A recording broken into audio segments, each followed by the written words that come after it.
Why does a soulful recitation resonate so deeply, while our own efforts can sometimes feel uninspired?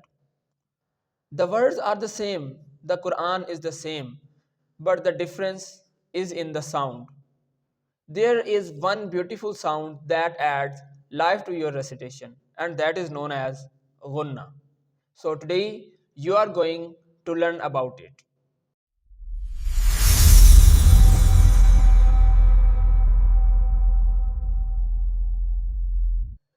Assalamu alaikum wa rahmatullahi wa barakatuh. Welcome back to our Tajweed learning series. Today we are going to learn an essential rule of the Quran which is known as Ghunnah. Today is our seventh lecture of Tajweed, and this lecture will make your recitation very correct and help you to make your Quran beautiful. Many students ignore this rule, but when you apply it correctly, your recitation completely changes. So let's understand this rule with the implementation on the Quranic words so you will learn this rule in a easy and correct way. So let's move to our laptop screen. أعوذ بالله من الشيطان الرجيم. بسم الله الرحمن الرحيم. رب اشرح لي صدري ويسر لي أمري واحلل عقدة من لساني يفقه قولي. رب زدني علما رب زدني علما رب زدني علما. اللهم صل على محمد وعلى آل محمد كما صليت على إبراهيم وعلى آل إبراهيم إنك حميد مجيد. اللهم بارك على محمد وعلى آل محمد كما باركت على إبراهيم وعلى آل إبراهيم إنك حميد مجيد. Today is our very essential lecture of Tajweed, which is about Ghunnah. Today is our seventh lecture of Tajweed, and this lecture plays an essential role in the correct and beautiful pronunciation of every letter of the Quran, and this is known as Ghunnah. So let's understand that what is Ghunnah. Ghunnah is the vibration or a sound that comes entirely from your nose but not from your mouth. It is the characteristic hum that makes Quranic recitation beautiful and soulful. The main thing of this rule is that you can feel when you implement this rule on any of the word of the Quran with the given situation, you can feel only by putting your finger on your nose, and if the sound is going in your nose and you can feel the vibration in your nose, understand that you are correct. So what is the practice tip for the implementation of Ghunnah? To test your Ghunnah, gently close your nostrils with your two fingers. Close your nostrils like this when you recite the word that is performing the rule Ghunnah. If the sound stops or vibrate in your fingers, you are doing it correctly. Understand? Where do we apply the Ghunnah? The main thing is that on which word and on which letter we have to implement this rule. There are two specific cases known as Mushaddad. You can see this sign, which is very similar to the W. This sign is known as Shad. Understand? So there are two basically specific cases on which we implement the Ghunnah. The first one is Noon Mushaddad, and the second one is Meem Mushaddad. Understand? When this sign, which is known as Mushaddad, comes on Meem and Noon, we can implement this rule Ghunnah on those letters and words. So with the given example, we can make a practice, so you will be easily understand all these rules. So let's start with the first part of the Ghunnah, which is Noon Mushaddad. Here you can see that there is a sign of Mushaddad on the Noon. So that's why we called this letter Noon Mushaddad. When the letter Noon has a shad, it must be held for 2 counts with a nasal sound. Understand? Only for the 2 counts you have to perform the Ghunnah on the specific word. As mentioned in the first example, the word inna, inna. Here you can see that this noon has the mushaddad on it, and this hamza making the connection with this noon, and the sound which will comes is like inna.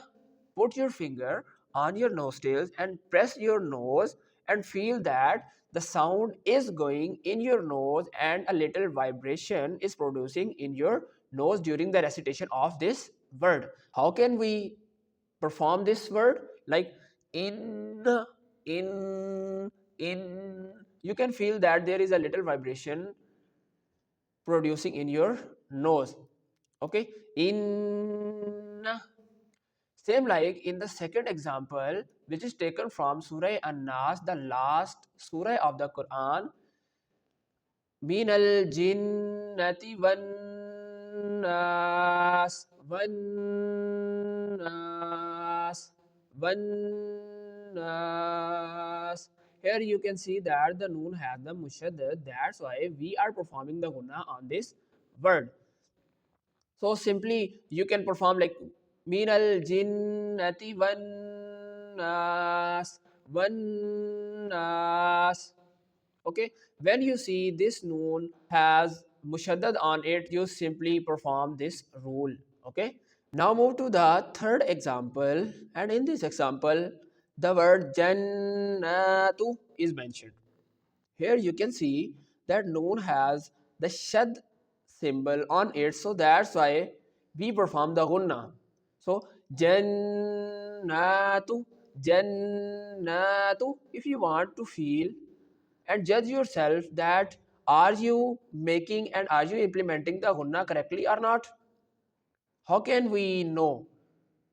Simply close your nostrils with your fingers and feel the sound. If the sound is going into your nose and the vibration is produced, it means you are performing the right Ghunnah on the word. How can you do?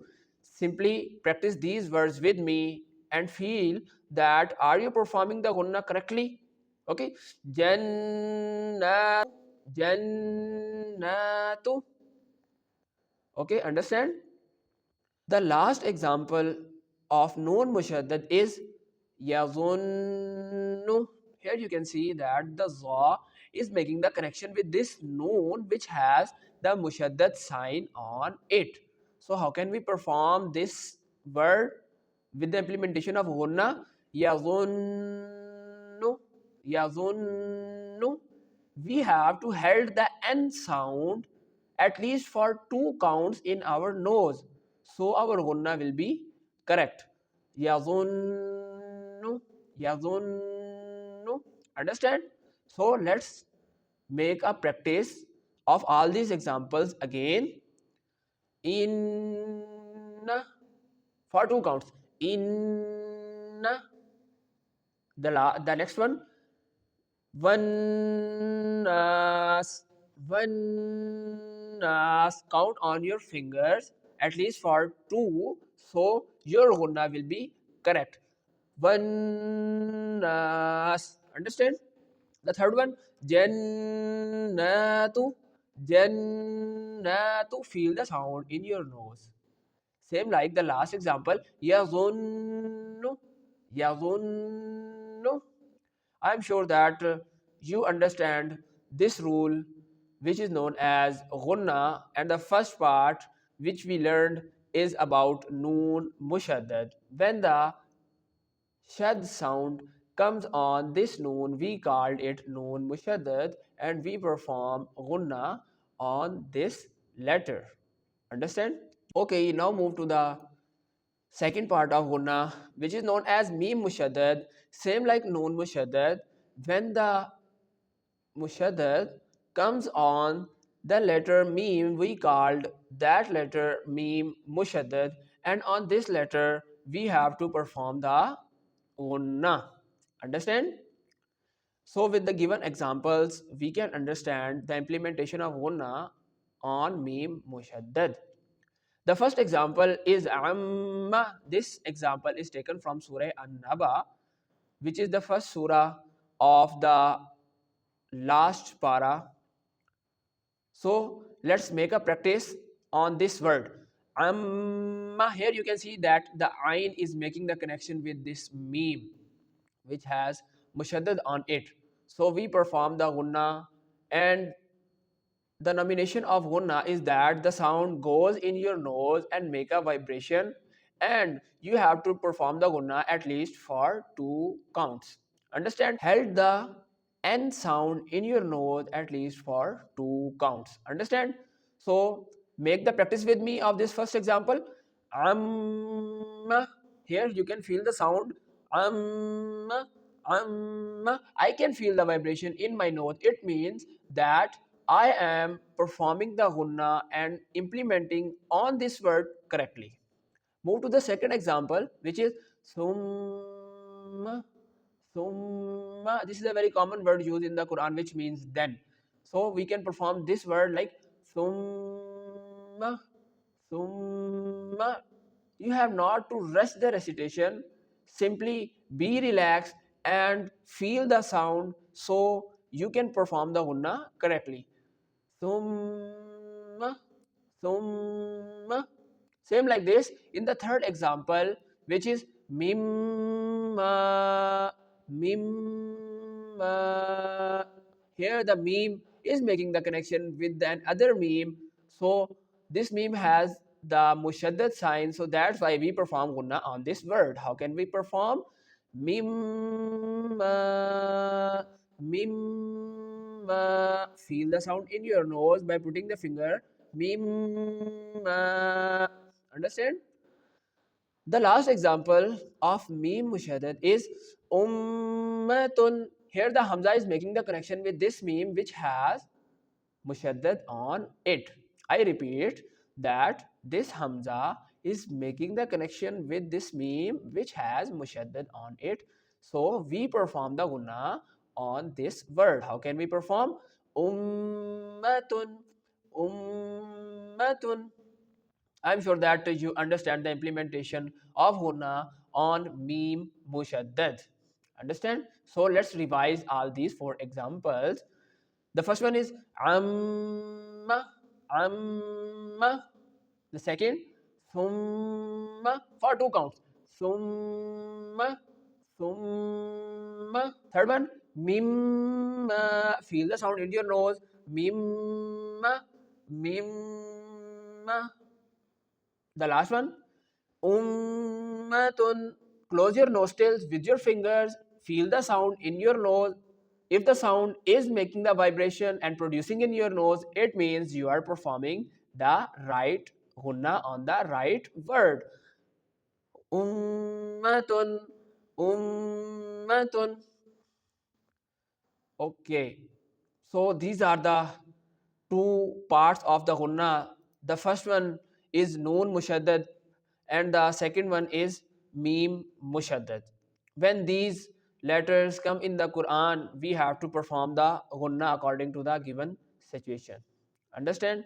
So there are 3 qualities of the perfect gunna. Those qualities make our gunna very clearly, and the listener which listen to your recitation will be able to hear and to understand all the words which you are reciting. So the first one is clear. The nasal vibration should be distinct and not muffled. Means when we recite and when we implement the Ghunnah of any of the word in the Quran, make sure the sound is not merged into another. The sound will be very clear. The second one is soft. Do not rush the recitation. Make sure when you're reciting the Quran, be patient and recite every word with its right. And it will happen only when you recite the Quran patiently. Okay. The last one is not exaggerate. We have not too long and not too short and not to exceed the limit of the Quran. If in the Quran Allah tells us that we have to perform the Ghunnah only for the two counts, so it means we have not to exceed the limit. Sometimes we perform the Ghunnah more than that of two counts, and sometimes we do not perform the Ghunnah at least for two counts. So both of the conditions are wrong. Understand?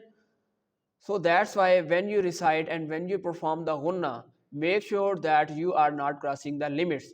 And what is the limit? The limit is that when we pronounce and when we perform the Ghunnah on any of the word, we make sure that we are stretching that words only for two counts. Okay, I am sure that you understand all these qualities for the perfect Ghunnah. So when you practice, make sure that you are reciting the Quran slowly. And to improve yourself and to make the correction in your recitation, the first and the main thing is that focus when you are reciting and when you are making the practice of the Quranic verses. Okay, when you feel the sound, when you make the accent of your mouth, when you use your hands and put on your nose, and when you feel that there is the sound which is the part of this rule, it means you are performing the right rule on the right word. The third thing which helps you improving your recitation is that listen to your own sound. There are 2 to 3 ways of listening your own sound. The first one is that make the recording of your own voice and listen it again and again until you know the mistake in your recitation. The second one is that put your finger on your ears and close your ears and then recite that word and recite that verse, so you will be able to listen your own voice. And the third thing is that you can also take a lecture from any of the teacher. So in front of the teacher, when you ask your teacher that listen towards me and make the correction in my recitation, so your teacher will tell you your mistakes, and with the help of your teacher you will be able to make the correction in your recitation. So always remember that control is the key to recite the correct Quran, not the speed. I am sure that you understand and you enjoy all this lecture which is about Ghunnah, and remember that this lecture and this rule make an essential role in the correct and beautiful pronunciation of every letter of the Quran. Alhamdulillah, with the help of Allah Almighty, today we have completed our 7th lecture of Tajweed, and in this lecture we learned a very essential rule that is known as Ghunnah. Ghunnah plays an essential role in the correct and beautiful recitation. So, practice your lesson again and again until you feel the perfection and correction in your pronunciation and your recitation. If you want to take the classes online or in person, enroll yourself at AlphaLegacy, because at AlphaLegacy we provide authentic knowledge, easy and friendly learning. So enroll yourself and start your Quran learning journey. If this lesson helped you, like this video and share it with your friends and subscribe this channel for more Tajweed lessons. Inshallah, we will meet in our next lecture of Tajweed, which will be about Kalkala.